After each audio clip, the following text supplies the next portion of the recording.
Hayato OIM item pedung bom IED ne liang USP ke is jain dehel district depen tibu wada yo FIR haka kan rotary uni ubnai wa ini I pedung to I wada jia haka dahar construction company campus ke WM hajan ke chenong shemplong haka khat san terik hepor khat ar khat san step seniau.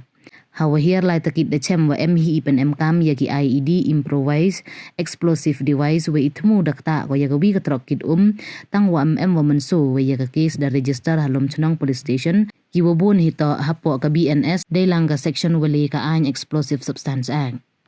Hayato wa ini da kem ya arngut kibru kite o Richard Suchen le pawisnem wa open site bors I supausan snem kiwa waro ar kiwa chong chenong ka shemplong kiwa kti heini item pedung IED. Hadin wa penman yai takit da chem wa sa uwi wana ka chenong shemplong hi wa tip kamus miki tong per wa pengkre we lai tem pedung ya uni ubom IED day wa ya kre lang wa Richard Open site bor basa uwi uwam putip uwaman kamu dekot ke HNLC.